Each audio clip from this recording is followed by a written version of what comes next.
예레미야 1장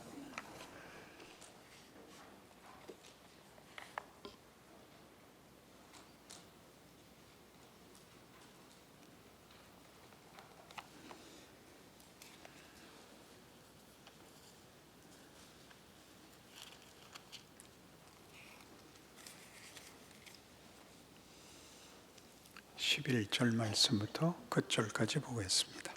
구약 성경 1050페이지쯤 있습니다. 여호와의 말씀이 또 내게 임하니라. 이르시되 예레미야야 네가 무엇을 보느냐 하시매 내가 대답하되 내가 살구나무 가지를 보나이다. 여호와께서 내게 이르시되 네가 잘 보았도다. 이는 내가 내 말을 지켜 그대로 이루려 함이라 하시니라. 여호와의 말씀이 다시 내게 임하니라. 이르시되 네가 무엇을 보느냐 대답하되 끓는 가마를 보나이다.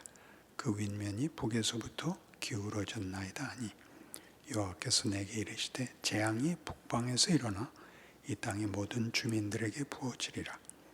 내가 북방 왕국들의 모든 족속들을 부를 것인즉 그들이 와서 예루살렘 성문 어귀에 각기 자리를 정하고 그 사방 모든 성벽과 유다 모든 성읍들을 치리라.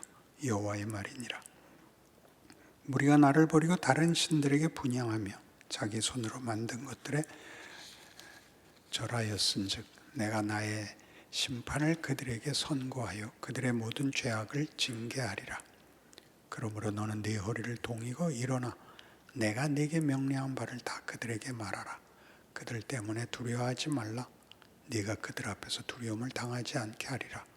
보라, 내가 오늘 너를 그 온 땅과 유다 왕들과 그 지도자들과 그 제사장들과 그 땅 백성 앞에 견고한 성읍 쇠기둥 놋 성벽이 되게 하였은즉 그들이 너를 치나 너를 이기지 못하리니 이는 내가 너와 함께하여 너를 구원할 것임이니라.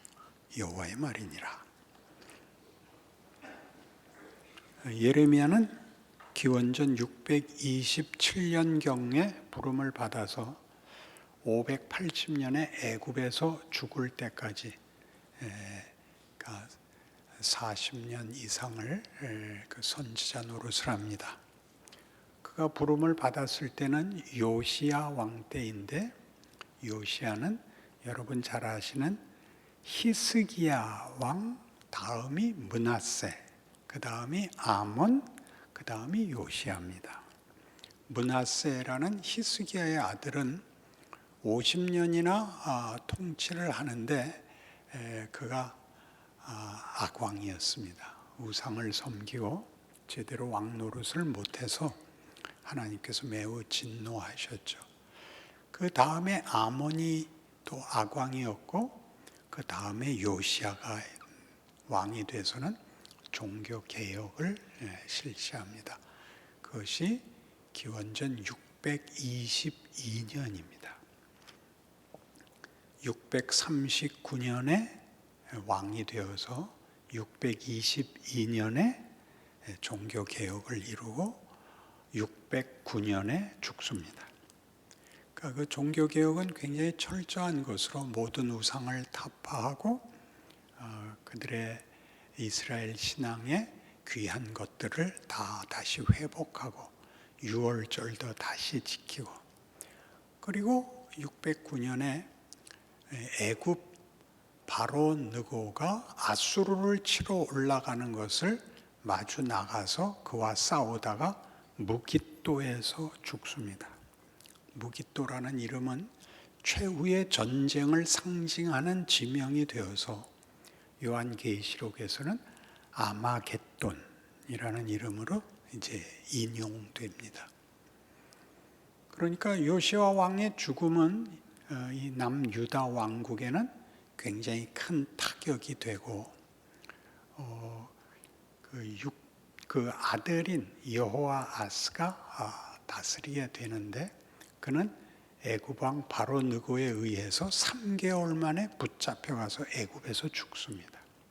그 다음을 여호아김이라는 왕이 11년을 다스리게 되는데 그 무렵에 애굽과 바벨론 사이에서 그동안 주적이었던 아수르는 612년에 바벨론에 의해서 파멸됩니다.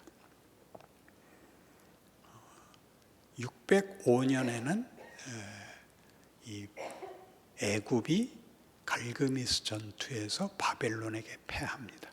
그때 등장하는 왕이 느부갓네살이고 결국 느부갓네살에 의해서 마지막 왕 시드기야가 잡혀가고 성전이 불타고 유다가 망합니다.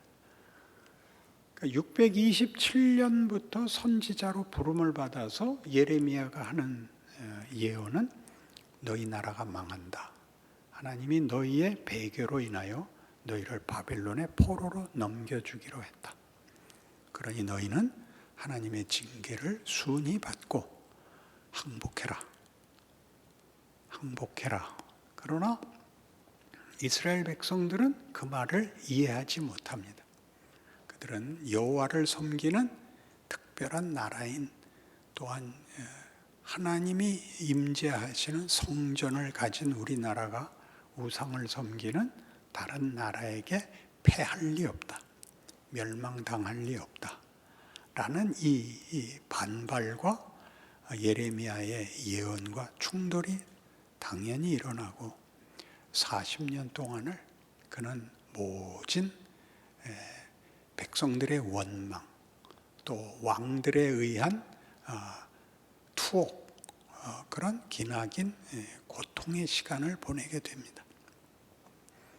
우리는 성경을 볼 때 이것이 역사를 배경으로 하고 있거나 역사 자체인 내용을 볼 때도 그 역사의 전후 문맥을 이해하려고 하지 않고 줄거리를 따라가지 않고 모든 장면에서 교훈적으로 결론을 끌어오는 바람에 우리는 이스라엘 역사나 남왕국 유다의 멸망이나 다 하나님을 배신했으니 마땅히 벌을 받아야지라는 너무 쉬운 교훈을 끌어내므로써 그 일이 일어난 역사적 깊이, 인간이 가지는 갈등, 유혹, 시험의 처절함들을 이해하지 못합니다. 그러니까 우리가 종교적인 혹은 기독교 신앙적인 열심을 가지면 여러분은 모두 다 허공에 떠올라서 이렇게 무슨 천사같이 이상과 환상과 어떤 황홀경에 젖어들려고 그러지 내가 발을 딛고 사는 지금 내 삶의 현실적 형편과 그때가 하나도 다를 것이 없다라는 이해를 하지 못합니다. 그 현실을 신앙으로 살아내는 일에 역사가 도움이 되지 않고 있는 것입니다. 그래서 이들의 아픔, 이들의 어떤 절망 혹은 그 어리석음 같은 것들이 우리 안에서 우리의 인생 속에 반복된다는 걸 기억해야 됩니다. 그것이 반복된다는 것은 이것이 꼭 잘잘못이라는 이분법으로 나뉘지 않고 이런 과정이 무슨 일을 하는가를 알아야 되는 것입니다. 예레미야는 내내 유다의 멸망을 바벨론의 포로가 될 것을 얘기하고 이스라엘은 그들이 갖고 있는 신앙관이나 또는 자존심상 그 말을 수긍할 수가 없고 그래서 둘이 충돌하는 속에 역사는 진전이 돼서 유다는 회복하지 못하고 멸망당하고 마는 것입니다. 예레미야 선지가 받은 이 하나님의 말씀들은 당시에 바룩이라는 서기관에 의해서 계속 기록이 되는데 여호야김 4년에 그러니까 요시야, 아하, 여호와아스 그 다음 여호야김 4년에 여호야김에 의해서 다 불타버립니다. 예레미야가 한 이 글을 가져오라 내 앞에서 읽으라 그래서 읽으면 그 페이지를 찢어서 불에 던지고 해서 다 없어지고 나중에 다시 이 기록을 다시 남겨서 말하자면 이 기록들은 그 다음에는 감춰져 있다가 어느 때 돼서야 새삼스럽게 조명을 받느냐 하면 포로로 잡혀가서 이럴 리가 없는 데가 이제 더 이상 되뇌어질 수 없는 지경에 가서야 이게 뭐냐라고 돌아보게 됩니다. 그때 하나님이 예레미야를 통하여 너희 망한다. 너희 나한테 잘못해서 내가 너희를 바벨론에 보낸다. 그럴 때 우리 안 믿었다.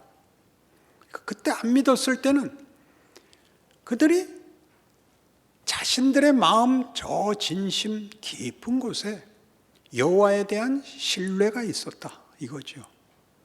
그러나 따지고 보면 신앙이라는 것은 혼자 납득하는 진심 같은 것으로 움직이는 것이 아니라 하나님께서 평가하는 것입니다. 너희는 잘한다고 하는데 내 마음에 하나도 안 든다. 구약에 이사야에 한번 나오고 말라기에 한번 나오는 것 있죠. 너희 중에 누가 성전문을 닫을 자가 있으면 좋겠다. 너희가 헛되이 내 마당만 밟고 돌아가는구나. 이런 말들, 이걸로 겁을 줄 필요가 없는 이런 말들이 역사적 사실이었다. 우리 현재에도 반복되는 내 마음에 심한 갈증과 하나님에게 열렬한 그 피눈물이 있지만 하나님 대답하지 않는 나날들을 우리가 모든 신앙인들이 현실로 겪으면서 그게 뭔가? 그건 무슨 일을 하는 건가? 하나님 왜 이런 방법을 쓰는 건가?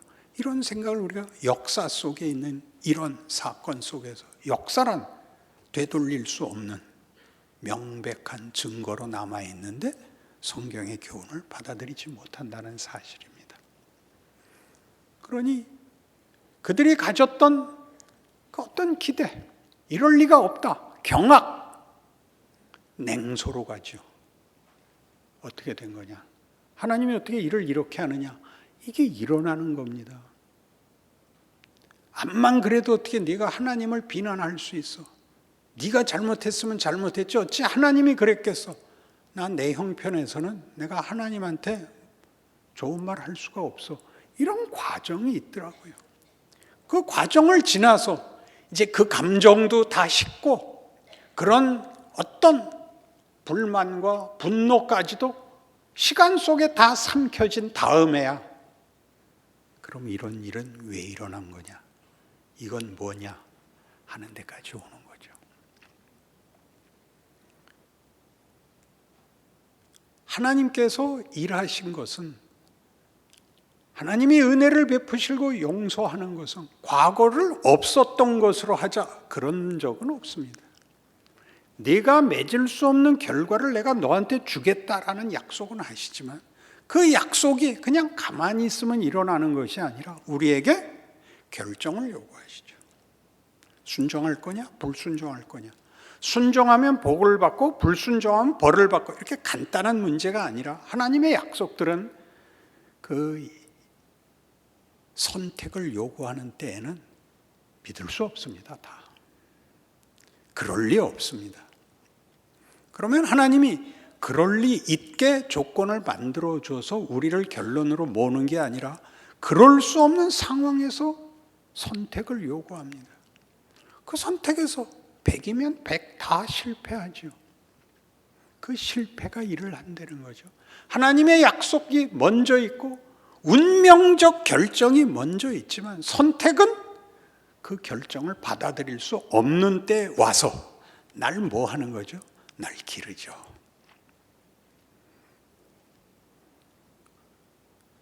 지금쯤 돼서 중학교로 돌아가면 공부 열심히 하겠죠. 그죠? 이제 살아보니까 공부 잘하는 게 얼마나 중요한지 알겠죠. 어느 학교 나왔느냐는 무덤까지 쫓아가요.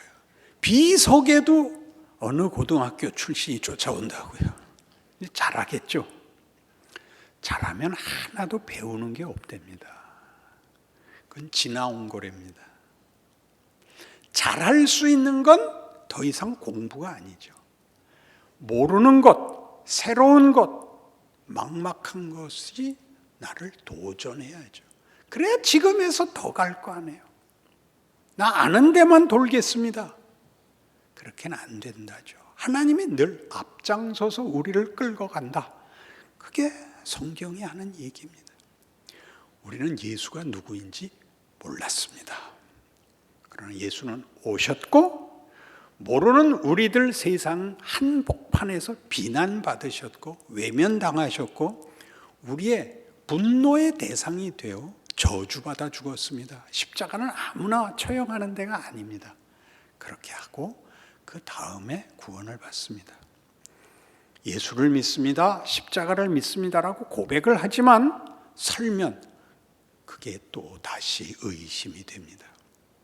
이게 뭐야? 내가 그때는 안 믿었으니까 내 인생이 그랬다 치고 지금 이렇게 열심히 믿고 수요일에도 출석하는데요. 수요일 출석하는 건 점수를 2배로 주게 돼 있어요. 그렇죠? 이건 어지간한 정신으로는 못 오는 데잖아요. 이런 모든 일이 뭘 하는 건가? 라고 묻게 됩니다.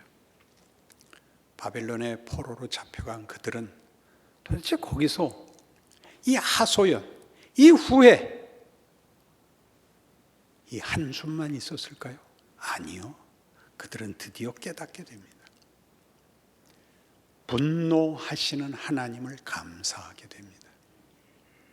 한 번의 기회를 주고 잘하면 상 주고 못하면 잘라버리는 식으로 해서는 아무것도 안 남습니다.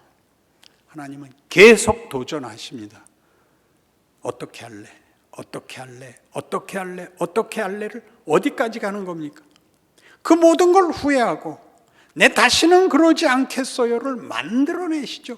우리를 영광되게 하고 복되게 하겠다는 약속을 지키기 위하여 도전하시고 우리를 넘어뜨리십니다. 넘어지지 않은 사람은, 후회하지 않은 사람은 크지 않습니다. 그건 쉽습니다. 생각 없이 기계적으로 단지 법칙에 의해서 움직이는 자를 만들지 않고 우리의 항복을 받아내시기 위하여 그리고 우리의 실력을 만들기 위하여 하나님은 진노하십니다. 징계하십니다. 훈련하십니다.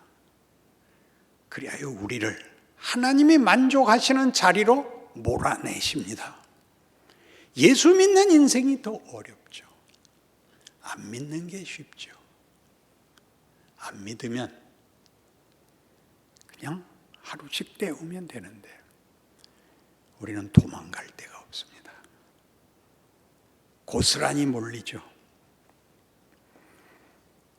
오늘 나오는 1장에 우리를 놀래키는 것은 이겁니다. 1장 5절을 보시면 내가 너를 모태에 짓기 전에 너를 알았고 네가 배에서 나오기 전에 너를 성별하였고 너를 여러 나라의 선지자로 세웠느니라. 하나님이 그냥 아무나 마음대로 태어난 중에 고르는 게 아니라 작정하고 하나씩 만드신답니다. 여러분은 나는 왜 이런 조건이 없나? 나는 왜 이런가가 하나님의 지혜와 권능 속에서 만들어진 존재들입니다. 그런데 이렇게 만든 예레미야가 얼마나 고생을 하느냐면 예레미야 20장에 가시면 찾아보셔야 돼요. 자기가 맡은 선지직을 얼마나 어려워하는지 이렇게 말합니다. 예레미야 20장 7절 여호와여 주께서 나를 권유하심으로 내가 그 권유를 받았사오며 주께서 나보다 강하사 이기셨으므로 내가 조롱거리가 되니 사람마다 종일토록 나를 조롱하나이다. 우리말은 너무 완역을 했는데요. 하나님께 감히 그 표현을 쓸 수가 없어 이렇게 했는데 직역은 이겁니다. 7절 다시 읽을게요. 여호와여 주께서 나를 속이셨으므로 내가 그 속임을 받아 이 고생을 합니다. 주께서 나보다 강하셔서 폭력적으로 나를 이 일에 끌어들이셔서 나는 이 개고생을 하고 있습니다. 이렇게 한탄하는 겁니다. 이런 말을 한다는 걸 아셔야 됩니다. 여러분이 가장 분노하고 가장 절망적일 땐 욕이 나오는 법입니다. 욕이란 도덕적으로 따지면 안 됩니다. 그의 실존이 어디까지 내려갔느냐를 대변하는 게 욕입니다. 하나님이 날 속이셨습니다. 뭘 속였을까요? 하나님의 종으로 세고 하나님의 말씀을 입에 넣었으니 귀하고 모두가 순종하고 하나님의 영광이 들어가고 그의 종된 자신의 지위도 박수를 받을 줄 알았더니 그는 40년 내내 사람들에게 조롱거리가 되고 그리고 모두의 분노의 대상이 되고 옥에 갇히고 이 빈 구덩이에 집어넣어서 굶기도 하고 그런 모든 일을 당하고 나중에 바벨론에 의해서 유다가 망할 때는 그의 말을 안 들었던 고관들이 그를 붙잡고 애굽으로 피난 가서 거기 붙잡아다 놓고 거기서 죽습니다. 조금 더 봐야 됩니다. 8절 내가 말할 때마다 외치며 파멸과 멸망을 선포함으로 여호와의 말씀으로 말미암아 내가 종일토록 치욕과 모욕거리가 되나이다.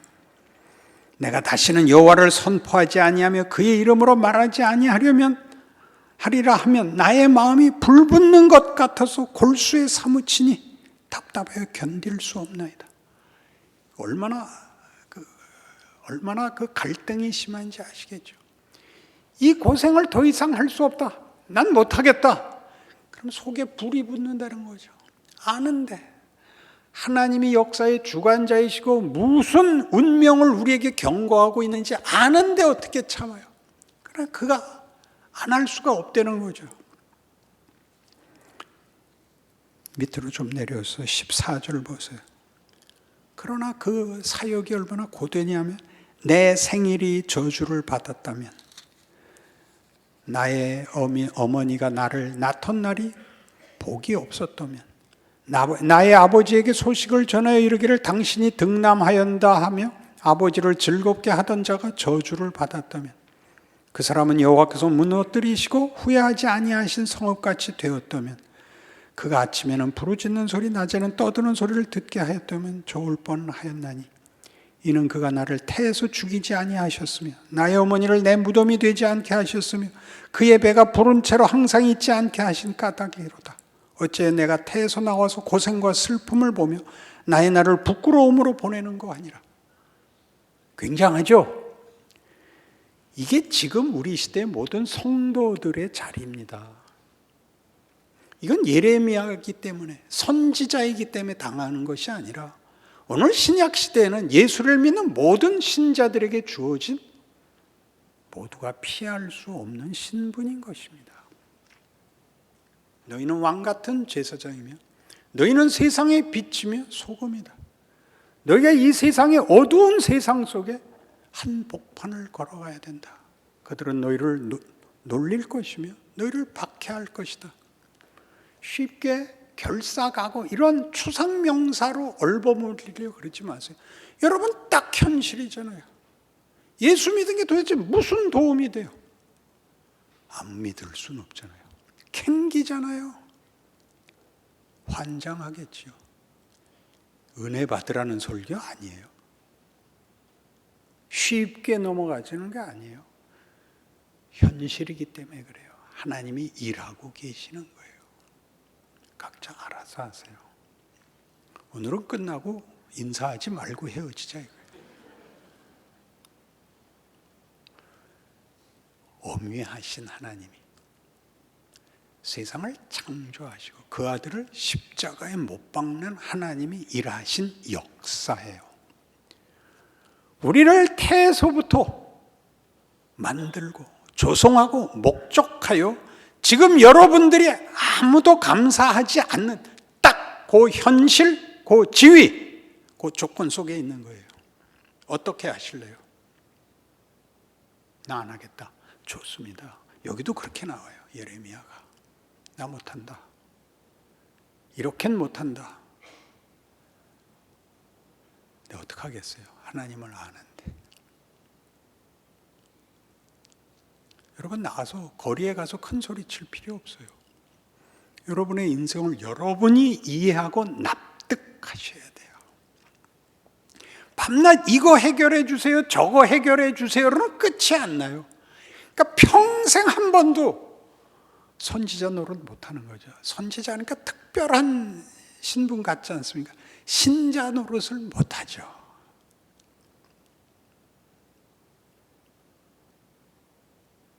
교회에 와서도 못하는데 나가서야 오죽하겠어요. 나가서야. 뭐 어떻게 특별히 성경책을 끼고 항상 다니라는 얘기도 아니고 사람만 만나면 빵긋빵긋 웃으라는 얘기도 아니고 예수 믿으라고 말하라는 것도 아닙니다. 여러분 스스로가 합니다. 여러분의 존재와 여러분의 인생과 여러분의 운명은 뭔가 생각하셔야죠. 왜 이렇게 고달픈가? 세상 사람들이 찾는 답은 쉬운 겁니다. 쉬운 길, 물이 흐르듯이 낮은 곳으로 막히면 멈추고 뭐 억지로 타고 넘겠어요. 우린 다릅니다. 여러분 스스로를 생각하셔야죠. 누구를 위해서 예수를 믿죠? 누구를 위해서 교회에 나오시죠? 여러분이어야죠. 여러분 자신이 여러분의 인생, 여러분을 던져놓은 예레미야는 하나님이 던졌다는 뜻입니다. 어디엔 던져 넣었다고요. 너로 나라들을 세우며 꺾을 것이다. 우리가 역사의 주인입니다. 늘 영광되지 않고 늘 형통하지 않습니다. 그러나 우리가 있으므로 하늘의 밀알같이 땅이 삼켰다고 우기는 그러나 하나님이 심은 씨앗입니다. 그 인생 살지 않으면 여러분의 인생은 뽕짝이죠. 술 한 잔 달래는 비명 외에 아무것도 아닌 게 되죠. 그러기 위해서 예수를 믿는다고 얘기하진 않을 것입니다. 망한 유다, 고생한 예레미야 얘기 말고 우리 얘기입니다. 여러분 인생에 관한 것이고 현실입니다. 더 생각하십시오. 더 깊이 하나님 앞에 물어보십시오. 위대하고 영광된 여러분의 신분과 운명을 어떻게 오늘 살아낼지 여러분 생각하고 또 생각하십시오. 기도하십시다. 하나님 아버지, 우리의 인생은 그리 간단하지 않습니다. 예수를 믿는다고 고백했으니 십자가를 질 믿음과 결단과 실천이 있어야 됩니다. 더 울어야 되겠죠. 그러나 그래야 크죠. 어떻게 웃으면서 인생을 슬쩍 넘어가겠습니까? 오늘 예레미야를 통하여 말씀 주셨으니 자기의 삶을 돌아보고 자기 인생을 복되게 사는 하나님의 자녀들 되게 하여 주시옵소서.